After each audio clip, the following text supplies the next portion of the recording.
کشاورزان ناحیه واسه امسال در میدان 104 گکتار کشت کارتوشکا گذرانده ماه ایون حاصل آن را جمع‌آوری می‌نمایند. میدان جمع‌آوری زمین کارتوشکا در جامعه دهات توگرک 20 گکتار را تشکیل می‌دهد. در خوجگی دهخانه به نام فایز ظریف خوجگیداران از مساحت 4 گکتار زمین حاصل کارتوشکا جمع‌آوری می‌نمایند. زمین‌هایی که این خوجگی استفاده می‌نماید در دهه نوبهار زمین‌های للمی بوده سفید خاک هستند. از بیابی این زمین‌ها سال‌های زیاد درست استفاده برده نمی‌شدند. با دستگیری مقامات اجرایی حکومت دولتی ناحیه سال گذشته آب پلیزی به این زمین‌ها جاری گردید و خوجگیداران سال اول است که کارتوشکا کش نمودند. در دهه نوبهار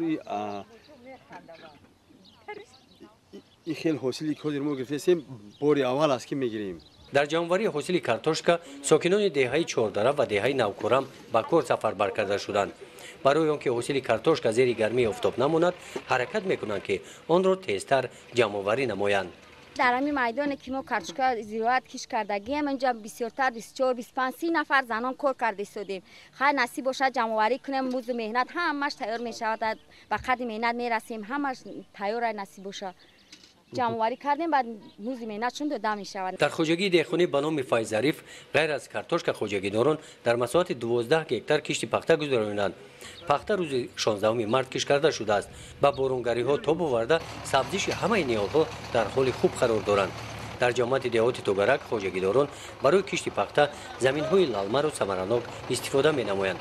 در خوجگی دهخانه گلزاد با دادن غذای درست ماه ایون نیال‌های پخته در حالت خوب قرار داشته الکی نیال‌های پخته گل بستند. پخته حاصل خوب میده. پخته در شرایط زمین‌های چهاردره ما حاصل خوب میده برای اینکه آب زیر زمینی ندارن زمینو همین شوا حاصل تا 40 سنتنر گرفتن ممکنه بیشتر. سال گذشته چقدر حاصل گرفتید؟ سال گذشته 38 سنتنر. در این خوجگی غیر از پخته محصولات پولیزی کش نمودند. از کشت پولیزی خوجگیداران همه سال درآمد خوب به دست میآورند. ما یکنیم گکتار در پلوزی کردیم.